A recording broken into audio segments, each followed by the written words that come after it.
Punjabi radio USA ਸੁਣ ਰਹੇ ਸਾਰੇ ਸਰੋਤਿਆਂ ਨੂੰ ਮੇਰੇ ਜਗਮੋਹਨ ਸਿੰਘ ਵੱਲੋਂ ਪਿਆਰ ਭਰੀ ਸਤਿ ਸ਼੍ਰੀ ਅਕਾਲ। ਅੱਜ 20 ਜੂਨ ਦਿਨ ਸੋਮਵਾਰ ਪ੍ਰੋਗਰਾਮ ਲੈ ਕੇ ਹਾਜ਼ਰ ਹਾਂ ਅਪਡੇਟ ਅਮਰੀਕਾ, ਜਿਸ ਦੇ ਵਿੱਚ ਤੁਹਾਨੂੰ ਵਰਲਡ ਦੀਆਂ ਨਿਊਜ਼, ਅਮਰੀਕਾ ਦੀਆਂ ਨਿਊਜ਼, ਮੌਸਮ ਦੇ ਬਾਰੇ ਜਾਣਕਾਰੀ, ਇਕਨੋਮੀ ਦੀ ਜਾਣਕਾਰੀ, ਵੱਖ-ਵੱਖ ਕੰਟਰੀ ਦੇ ਹਿਸਾਬ ਨਾਲ ਕਰੰਸੀ ਐਕਸਚੇਂਜ ਰੇਟ ਅਤੇ ਸੋਨੇ ਅਤੇ ਚਾਂਦੀ ਦੇ ਭਾਅ ਦੱਸਾਂਗੇ। ਖਬਰਾਂ ਦੀ ਸ਼ੁਰੂਆਤ ਕਰਨ ਤੋਂ ਪਹਿਲਾਂ ਅਸੀਂ ਧੰਨਵਾਦ ਕਰਦੇ ਹਾਂ ਆਪਣੇ ਸਪਾਂਸਰਸ ਦਾ, ਜਿਨ੍ਹਾਂ ਨੇ ਅੱਜ ਦੇ ਇਸ ਪ੍ਰੋਗਰਾਮ ਦੇ ਵਿੱਚ ਹਿੱਸਾ ਪਾ ਕੇ ਇਸ ਨੂੰ ਅੱਗੇ ਵਧਾਇਆ ਅਤੇ ਤੁਹਾਡੇ ਤੱਕ ਪਹੁੰਚਾਇਆ। ਅੱਜ ਦੀਆਂ ਖਬਰਾਂ ਦੇ ਸਪਾਂਸਰਸ ਹਨ ਖਾਲਸਾ ਇੰਸ਼ੋਰੈਂਸ ਏਜੰਸੀ ਵਾਲੇ ਸੈਨ ਹੋਜ਼ੇ ਤੋਂ, ਜੋ ਕਿ ਹਰ ਪ੍ਰਕਾਰ ਦੀ ਇੰਸ਼ੋਰੈਂਸ ਕਰਦੇ ਹਨ ਅਤੇ ਕਿਸੇ ਵੀ ਤਰ੍ਹਾਂ ਦੀ ਇੰਸ਼ੋਰੈਂਸ ਦੀ ਜਾਣਕਾਰੀ ਦੇ ਲਈ ਤੁਸੀਂ ਇਹਨਾਂ ਨੂੰ ਕਾਲ ਕਰ ਸਕਦੇ ਹੋ 408 272 2500 ਤੇ। ਇਸ ਦੇ ਨਾਲ ਸੰਤੋਖ ਸਿੰਘ ਬਾਸੀ, ਪਰਮਜੀਤ ਕੌਰ ਜੀ ਬਾਸੀ ਫਰੀਮੌਂਟ ਤੋਂ, ਮਨਜੀਤ ਸਿੰਘ ਨਰਿੰਦਰ ਕੌਰ ਕੁਲਾਰ ਜੀ ਕਲੋਵਿਸ ਤੋਂ ਅਤੇ ਗਿਆਨ ਸਿੰਘ ਨਾਗਰਾ ਜੀ ਸੈਨ ਹੋਜ਼ੇ ਤੋਂ। ਜੇਕਰ ਤੁਸੀਂ ਵੀ ਇਸ ਪ੍ਰੋਗਰਾਮ ਨੂੰ ਜਾਂ ਪੰਜਾਬੀ ਰੇਡੀਓ USA ਦੇ ਕਿਸੇ ਵੀ ਹੋਰ ਪ੍ਰੋਗਰਾਮ ਨੂੰ ਸਪਾਂਸਰ ਕਰਨਾ ਚਾਹੁੰਦੇ ਹੋ ਤਾਂ ਤੁਸੀਂ ਕਾਲ ਕਰ ਸਕਦੇ ਹੋ 408 722 7698 ਤੇ,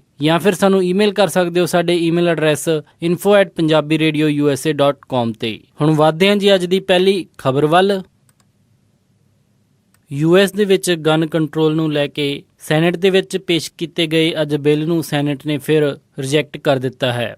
US ਦੇ ਵਿੱਚ ਵੱਧ ਰਹੀਆਂ ਮਾਸ ਸ਼ੂਟਿੰਗਸ ਦੀਆਂ ਘਟਨਾਵਾਂ ਨੂੰ ਲੈ ਕੇ ਇੱਕ ਵਾਰੀ ਫਿਰ ਸੈਨੇਟ ਦੇ ਵਿੱਚ ਬਿੱਲ ਪੇਸ਼ ਕੀਤਾ ਗਿਆ ਸੀ, ਜਿਸ ਦੇ ਵਿੱਚ ਗਨ ਖਰੀਦਣ ਦੇ ਲਈ ਬੈਕਗਰਾਊਂਡ ਚੈੱਕ ਵਧਾਉਣ ਅਤੇ ਜੋ ਲੋਕ FBI ਜਾਂ ਫਿਰ ਕਿਸੇ ਵੀ ਸੁਰੱਖਿਆ ਏਜੰਸੀਆਂ ਦੀਆਂ ਵਾਚ ਲਿਸਟ ਤੇ ਹਨ ਉਹਨਾਂ ਨੂੰ ਗਨ ਨਾ ਦੇਣ ਦਾ ਪ੍ਰਸਤਾਵ ਰੱਖਿਆ ਗਿਆ ਸੀ। ਪਰ ਹਮੇਸ਼ਾ ਦੀ ਤਰ੍ਹਾਂ ਇਸ ਵਾਰ ਫਿਰ ਇਸ ਬਿੱਲ ਨੂੰ ਸੈਨੇਟ ਨੇ ਰਿਜੈਕਟ ਕਰ ਦਿੱਤਾ। ਕਨੈਟੀਕਟ ਦੇ ਡੈਮੋਕ੍ਰੈਟ ਸੈਨੇਟਰ ਕ੍ਰਿਸ ਮਰਫੀ, ਜਿਨ੍ਹਾਂ ਨੇ ਕਿ ਇਹ ਬਿੱਲ ਸਪਾਂਸਰ ਕੀਤਾ ਸੀ, ਉਹ ਇਸ ਹਾਰ ਤੋਂ ਬਾਅਦ ਕਾਫੀ ਨਾਰਾਜ਼ ਹੋਏ। ਉਹਨਾਂ ਨੇ ਕਿਹਾ ਕਿ ਉਹਨਾਂ ਨੂੰ ਸੈਨੇਟ ਦੇ ਦੁਆਰਾ ਰਿਜੈਕਟ ਕੀਤੇ ਗਏ ਇਸ ਬਿੱਲ ਦੇ ਉੱਤੇ ਦੁੱਖ ਜ਼ਰੂਰ ਹੈ, ਪਰ ਉਹਨਾਂ ਨੂੰ ਇਸ ਦੇ ਉੱਤੇ ਕੋਈ ਵੀ ਹੈਰਾਨੀ ਨਹੀਂ ਹੈ। ਉਹਨਾਂ ਨੇ ਕਿਹਾ ਕਿ NRA ਯਾਨੀ ਕਿ ਨੈਸ਼ਨਲ ਰਾਈਫਲ ਐਸੋਸੀਏਸ਼ਨ ਦਾ ਸੈਨੇਟ ਦੇ ਉੱਤੇ ਪੂਰੀ ਤਰ੍ਹਾਂ ਕੰਟਰੋਲ ਹੈ ਅਤੇ ਉਹ ਕਿਸੇ ਵੀ ਤਰੀਕੇ ਦੇ ਨਾਲ ਇਹ ਬਿੱਲ ਸੈਨੇਟ ਦੇ ਵਿੱਚ ਪਾਸ ਨਹੀਂ ਹੋਣ ਦੇਣਾ ਚਾਹੁੰਦੀ। ਹਾਲ ਹੀ ਦੇ ਵਿੱਚ CNN ਦੁਆਰਾ ਕਰਵਾਏ ਗਏ ਇੱਕ ਸਰਵੇ ਦੇ ਵਿੱਚ ਇਹ ਸਾਹਮਣੇ ਆਇਆ ਸੀ ਕਿ 55% ਲੋਕ ਇਹ ਚਾਹੁੰਦੇ ਹਨ ਕਿ ਗਨ ਕੰਟਰੋਲ ਮੈਜਰਸ ਵਾਲਾ ਇਹ ਬਿੱਲ ਪਾਸ ਕੀਤਾ ਜਾਵੇ। ਉਧਰ ਹੀ 47% ਲੋਕਾਂ ਦਾ ਮੰਨਣਾ ਸੀ ਕਿ ਇਸ ਬਿੱਲ ਨੂੰ ਰਿਜੈਕਟ ਕੀਤਾ ਜਾਣਾ ਚਾਹੀਦਾ ਹੈ।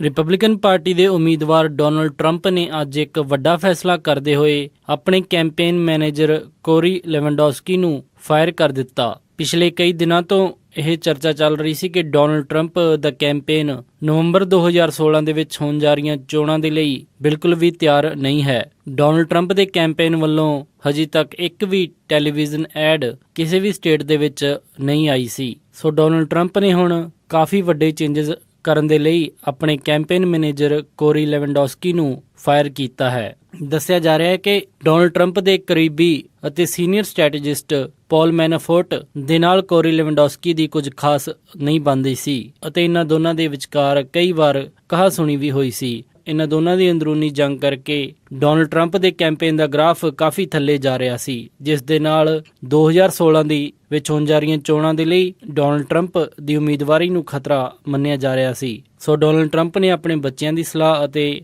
ਰਿਪਬਲਿਕਨ ਪਾਰਟੀ ਦੇ ਕਈ ਸਟ੍ਰੈਟੇਜਿਸਟ ਦੀ ਸਲਾਹ ਮੰਨਦੇ ਹੋਏ ਕੋਰੀ ਲੈਵੈਂਡੋਸਕੀ ਨੂੰ ਕੈਂਪੇਨ ਤੋਂ ਹਟਾ ਦਿੱਤਾ। ਹੁਣ ਦੇਖਣ ਵਾਲਾ ਹੋਵੇਗਾ ਕਿ ਉਹਨਾਂ ਦੀ ਜਗ੍ਹਾ ਕੌਣ ਲੈਂਦਾ ਹੈ ਅਤੇ ਡੋਨਾਲਡ ਟਰੰਪ ਦੇ ਲਗਭਗ ਇਸ ਖਤਮ ਕੈਂਪੇਨ ਨੂੰ ਉਹ ਕਿਵੇਂ ਉੱਤੇ ਨੂੰ ਲੈ ਕੇ ਆਉਂਦਾ ਹੈ।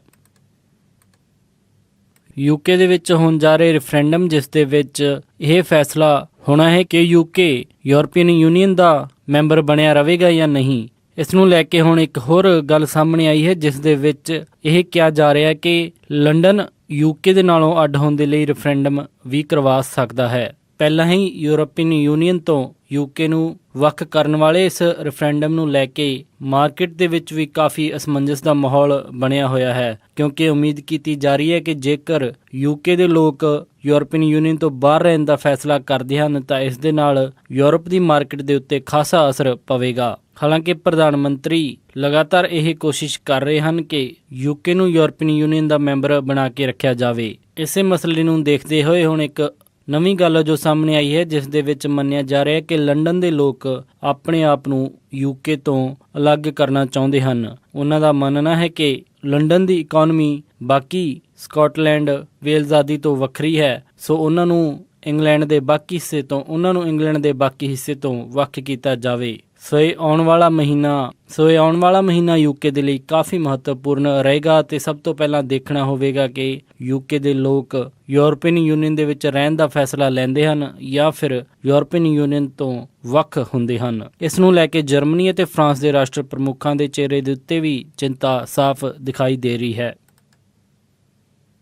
ਅਫਗਾਨਿਸਤਾਨ ਦੀ ਰਾਜਧਾਨੀ ਕਾਬੁਲ ਦੇ ਵਿੱਚ ਇੱਕ ਹੋਏ ਆਤਮਘਾਤੀ ਬੰਬ ਹਮਲੇ ਦੇ ਵਿੱਚ 14 ਲੋਕਾਂ ਦੀ ਮੌਤ ਹੋ ਗਈ ਹੈ। ਇਹ ਘਟਨਾ ਅਫਗਾਨਿਸਤਾਨ ਦੇ ਲੋਕਲ ਸਮੇਂ ਸੋਮਵਾਰ ਸਵੇਰੇ ਹੋਈ, ਜਦੋਂ ਇੱਕ ਸੁਸਾਈਡ ਬੰਬਰ ਨੇ ਵਿਦੇਸ਼ੀ ਸੁਰੱਖਿਆ ਕੰਟਰੈਕਟਰ ਦੀ ਭਰੀ ਬੱਸ ਦੇ ਉੱਤੇ ਅਟੈਕ ਕਰ ਦਿੱਤਾ। ਇਸ ਘਟਨਾ ਦੇ ਵਿੱਚ 14 ਲੋਕ ਮਾਰੇ ਗਏ ਹਨ ਅਤੇ 8 ਲੋਕਾਂ ਨੂੰ ਗੰਭੀਰ ਸੱਟਾਂ ਵੱਜੀਆਂ ਹਨ। ਇਸ ਬੱਸ ਦੇ ਵਿੱਚ ਸਵਾਰ ਯਾਤਰੀ ਜ਼ਿਆਦਾਤਰ ਨੇਪਾਲ ਦੇ ਸਿਟੀਜ਼ਨ ਸਨ ਅਤੇ ਕੈਨੇਡਾ ਦੀ ਐਮਬੈਸੀ ਨੇ ਇਹ ਕਨਫਰਮ ਕੀਤਾ ਹੈ ਕਿ ਇਹ ਸਾਰੇ ਇੱਕ ਸਿਕਿਉਰਿਟੀ ਕੰਪਨੀ ਦੇ ਲਈ ਕੰਮ ਕਰਦੇ ਸਨ, ਜੋ ਕਿ ਕੈਨੇਡੀਅਨ ਐਮਬੈਸੀ ਨੂੰ ਆਪਣੀ ਸਰਵਿਸਿਜ਼ ਪ੍ਰੋਵਾਈਡ ਕਰਦੀ ਸੀ। ਇਸ ਘਟਨਾ ਦੀ ਜ਼ਿੰਮੇਵਾਰੀ ਤਾਲਿਬਾਨ ਗਰੁੱਪ ਨੇ ਲਈ ਹੈ। ਉਧਰ ਹੀ ਉੱਤਰ ਪੂਰਬੀ ਅਫਗਾਨਿਸਤਾਨ ਦੇ ਵਿੱਚ ਇੱਕ ਹੋਰ ਬੰਬ ਧਮਾਕਾ ਹੋਇਆ, ਜਿਸ ਦੇ ਵਿੱਚ 8 ਸਿਵਿਲੀਅਨਸ ਦੀ ਮੌਤ ਹੋ ਗਈ ਅਤੇ 30 ਹੋਰ ਲੋਕ ਜ਼ਖਮੀ ਹੋਏ। ਦੱਸਿਆ ਜਾ ਰਿਹਾ ਹੈ ਕਿ ਇਹ ਧਮਾਕਾ ਉਸ ਦਿਨ ਹੋਇਆ ਜੋ ਕਿ ਉਸ ਹਫ਼ਤੇ ਦਾ ਸਭ ਤੋਂ ਬਿਜ਼ੀ ਦਿਨ ਹੁੰਦਾ ਹੈ। ਹਜੇ ਤੱਕ ਇਸ ਦੂਸਰੇ ਬੰਬ ਧਮਾਕੇ ਦੀ ਜ਼ਿੰਮੇਵਾਰੀ ਕਿਸੇ ਵੀ ਅੱਤਵਾਦੀ ਗਰੁੱਪ ਨੇ ਨਹੀਂ ਲਈ ਹੈ। ਅਫਗਾਨਿਸਤਾਨ ਦੇ ਵਿੱਚ ਤਾਲਿਬਾਨ ਦੇ ਖਿਲਾਫ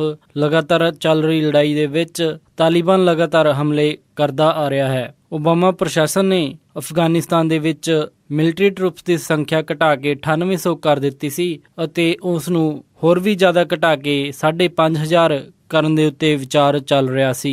ਹੁਣ ਦੇਖਣ ਵਾਲਾ ਹੋਵੇਗਾ ਕਿ ਹੋ ਰਹੀਆਂ ਇਹਨਾਂ ਘਟਨਾਵਾਂ ਤੋਂ ਬਾਅਦ ਕੀ ਹੁਣ ਅਫਗਾਨਿਸਤਾਨ ਦੇ ਵਿੱਚ US ਮਿਲਟਰੀ ਟਰੂਪਸ ਦੀ ਸੰਖਿਆ ਘਟਾਈ ਜਾਂਦੀ ਹੈ ਜਾਂ ਫਿਰ ਉਨੀ ਹੀ ਰੱਖੀ ਜਾਂਦੀ ਹੈ।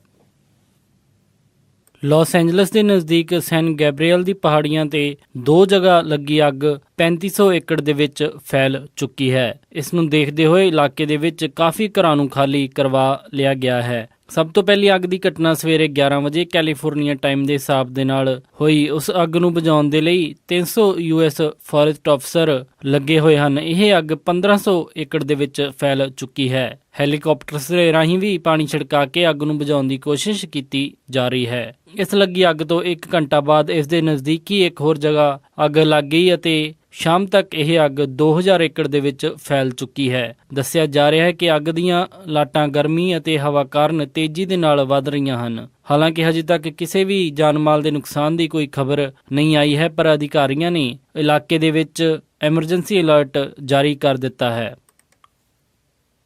ਨਿਊਯਾਰਕ ਪੁਲਿਸ ਡਿਪਾਰਟਮੈਂਟ ਦੇ ਵਿੱਚ ਇੱਕ ਵੱਡਾ ਕਰਪਸ਼ਨ ਸਕੈਂਡਲ ਸਾਹਮਣੇ ਆਇਆ ਹੈ, ਜਿਸ ਦੇ ਵਿੱਚ 2 ਸੀਨੀਅਰ ਪੁਲਿਸ ਅਧਿਕਾਰੀਆਂ ਨੂੰ $1 ਲੱਖ ਦੇ ਇਸ ਕਰਪਸ਼ਨ ਸਕੈਂਡਲ ਦੇ ਵਿੱਚ ਗ੍ਰਿਫਤਾਰ ਕੀਤਾ ਗਿਆ ਹੈ ਅਤੇ ਇੱਕ ਬਰੁਕਲਿਨ ਦੇ ਬਿਜ਼ਨਸਮੈਨ ਜੈਰਮੀ ਰਿਚਬਰਗ ਨੂੰ ਵੀ ਇਸ ਮਾਮਲੇ ਦੇ ਵਿੱਚ ਗ੍ਰਿਫਤਾਰ ਕੀਤਾ ਗਿਆ ਹੈ। ਨਿਊਯਾਰਕ ਦੇ ਡਿਪਟੀ ਚੀਫ ਮਾਈਕਲ ਹੈਰਿੰਗਟਨ ਅਤੇ ਡਿਪਟੀ ਇੰਸਪੈਕਟਰ ਜੇਮਸ ਗ੍ਰਾਂਟ ਨੂੰ ਇਸ ਮਾਮਲੇ ਦੇ ਵਿੱਚ ਗ੍ਰਿਫਤਾਰ ਕੀਤਾ ਗਿਆ ਹੈ। ਦੱਸਿਆ ਜਾ ਰਿਹਾ ਹੈ ਕਿ ਇਹ ਅਧਿਕਾਰੀ ਪੈਸੇ ਦੇ ਬਦਲੇ ਬਿਜ਼ਨਸਮੈਨ ਨੂੰ ਪ੍ਰਾਈਵੇਟ ਪੁਲਿਸ ਫੋਰਸ ਮੁਹੱਈਆ ਕਰਵਾਉਂਦੇ ਸਨ। ਜਾਂਚ ਦੇ ਵਿੱਚ ਸਾਹਮਣੇ ਆਇਆ ਹੈ ਕਿ ਇਹ ਪੁਲਿਸ ਅਫਸਰ ਮਹਿੰਗੀਆਂ ਫਲਾਈਟਸ ਅਤੇ ਐਕਸਪੈਂਸਿਵ ਮੀਲਸ ਅਤੇ ਹੋਰ ਕਈ ਪ੍ਰਕਾਰ ਦੇ ਰਿਸ਼ਵਤ ਦੇ ਤਰੀਕਿਆਂ ਦੇ ਰਾਹੀਂ ਪੈਸਾ ਲੈਂਦੇ ਸਨ।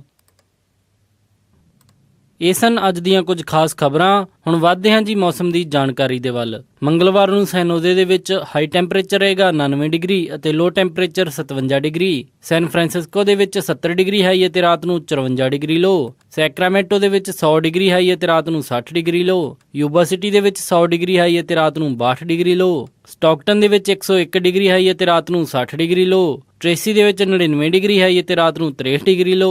ਮੋਡੈਸਟੋ ਦੇ ਵਿੱਚ 102 ਡਿਗਰੀ ਹਾਈ ਅਤੇ ਰਾਤ ਨੂੰ 62 ਡਿਗਰੀ ਲੋ। ਫ੍ਰੈਜ਼ਨੋ ਦੇ ਵਿੱਚ 105 ਡਿਗਰੀ ਹਾਈ ਅਤੇ ਰਾਤ ਨੂੰ 69 ਡਿਗਰੀ ਲੋ।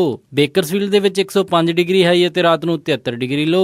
ਲਾਸ ਐਂਜਲਸ ਦੇ ਵਿੱਚ 99 ਡਿਗਰੀ ਹਾਈ ਅਤੇ ਰਾਤ ਨੂੰ 67 ਡਿਗਰੀ ਲੋ। ਟਰਕੀ ਦੇ ਵਿੱਚ 84 ਡਿਗਰੀ ਹਾਈ ਅਤੇ ਰਾਤ ਨੂੰ 46 ਡਿਗਰੀ ਲੋ। ਸਾਊਥ ਲੇਕ ਟਾਹੋ ਦੇ ਵਿੱਚ 82 ਡਿਗਰੀ ਹਾਈ ਅਤੇ ਰਾਤ ਨੂੰ 46 ਡਿਗਰੀ ਲੋ। ਪੋਰਟਲੈਂਡ ਓਰੇਗਨ ਦੇ ਵਿੱਚ 76 ਡਿਗਰੀ ਹਾਈ ਅਤੇ ਰਾਤ ਨੂੰ 52 ਡਿਗਰੀ ਲੋ। ਸੀਐਟਲ ਦੇ ਵਿੱਚ 71 ਡਿਗਰੀ ਹਾਈ ਅਤੇ ਰਾਤ ਨੂੰ 53 ਡਿਗਰੀ ਲੋ। ਫਲੈਗਸਟੈਫ ਐਰੀਜ਼ੋਨਾ ਦੇ ਵਿੱਚ 87 ਡਿਗਰੀ ਹਾਈ ਅਤੇ ਰਾਤ ਨੂੰ 56 ਡਿਗਰੀ ਲੋ। ਸਾਲਟ ਲੇਕ ਸਿਟੀ ਯੂਟਾ ਦੇ ਵਿੱਚ 96 ਡਿਗਰੀ ਹਾਈ ਅਤੇ ਰਾਤ ਨੂੰ 64 ਡਿਗਰੀ ਲੋ। ਸ਼ਿਕਾਗੋ ਦੇ ਵਿੱਚ 84 ਡਿਗਰੀ ਹਾਈ ਅਤੇ ਰਾਤ ਨੂੰ 69 ਡਿਗਰੀ ਲੋ। ਨਿਊਯਾਰਕ ਦੇ ਵਿੱਚ 88 ਡਿਗਰੀ ਹਾਈ ਅਤੇ ਰਾਤ ਨੂੰ 67 ਡਿਗਰੀ ਲੋ।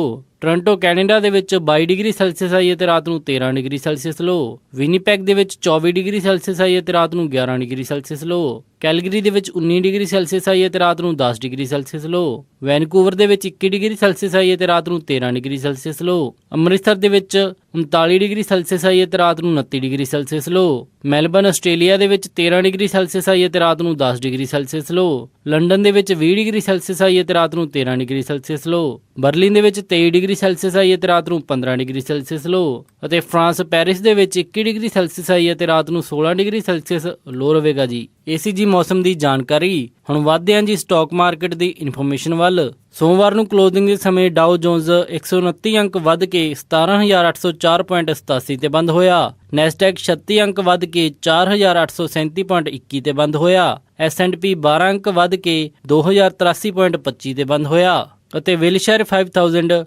91 ਅੰਕ ਵੱਧ ਕੇ 21,522.42 ਤੇ ਬੰਦ ਹੋਇਆ। ਅੱਜ ਦਾ ਸਭ ਤੋਂ ਮਸ਼ਹੂਰ ਸਟਾਕ ਫਿਟਬਿਟ ਕੰਪਨੀ ਦਾ ਰਿਹਾ, ਜਿਸ ਦੀ ਕੀਮਤ 13.19 ਰਹੀ। ਕਰੰਸੀ ਐਕਸਚੇਂਜ ਰੇਟ ਦੇ ਵਿੱਚ ਇੱਕ US ਡਾਲਰ ਦੀ ਕੀਮਤ 67 ਰੁਪਏ 52 ਪੈਸੇ, ਇੱਕ ਕੈਨੇਡੀਅਨ ਡਾਲਰ ਦੀ ਕੀਮਤ 52 ਰੁਪਏ 79 ਪੈਸੇ, ਇੱਕ ਬ੍ਰਿਟਿਸ਼ ਪਾਉਂਡ ਦੀ ਕੀਮਤ 98 ਰੁਪਏ 95 ਪੈਸੇ, ਇੱਕ ਯੂਰੋ ਦੀ ਕੀਮਤ 76 ਰੁਪਏ 52 ਪੈਸੇ, ਇੱਕ ਆਸਟ੍ਰੇਲੀਅਨ ਡਾਲਰ ਦੀ ਕੀਮਤ 50 ਰੁਪਏ 44 ਪੈਸੇ, ਇੱਕ ਨਿਊਜ਼ੀਲੈਂਡ ਡਾਲਰ ਦੀ ਕੀਮਤ 48 ਰੁਪਏ 9 ਪੈਸੇ, ਇੱਕ ਸਿੰਗਾਪੁਰ ਡਾਲਰ ਦੀ ਕੀਮਤ 50 ਰੁਪਏ 27 ਪੈਸੇ, ਇੱਕ ਬਹਿਰੀਨੀ ਦਿਨਾਰ ਦੀ ਕੀਮਤ 179 ਰੁਪਏ 9 ਪੈਸੇ, ਇੱਕ ਕੁਵੈਤੀ ਦਿਨਾਰ ਦੀ ਕੀਮਤ 224 ਰੁਪਏ 46 ਪੈਸੇ। ਸੋਨੇ ਦਾ ਰੇਟ $1288 31 ਸੈਂਟ ਪਰ ਆਉਂਸ ਰਿਹਾ ਅਤੇ ਚਾਂਦੀ $17 48 ਸੈਂਟ ਪਰ ਆਉਂਸ ਰਹੀ। ਇਸੇ ਦੇ ਨਾਲ ਖਬਰਾਂ ਦਾ ਬੁਲੇਟਿਨ ਇੱਥੇ ਹੀ ਸਮਾਪਤ ਕਰਦੇ ਹਾਂ ਜੀ। ਇਜਾਜ਼ਤ ਦਿਓ। ਉਮੀਦ ਹੈ ਕਿ ਤੁਹਾਨੂੰ ਅੱਜ ਦਾ ਇਹ ਪ੍ਰੋਗਰਾਮ ਪਸੰਦ ਆਇਆ ਹੋਵੇਗਾ। ਕਿਸੇ ਵੀ ਤਰ੍ਹਾਂ ਦੇ ਫੀਡਬੈਕ ਦੇ ਲਈ ਤੁਸੀਂ ਸਾਨੂੰ ਕਾਲ ਕਰ ਸਕਦੇ ਹੋ 408 272 5200 ਤੇ,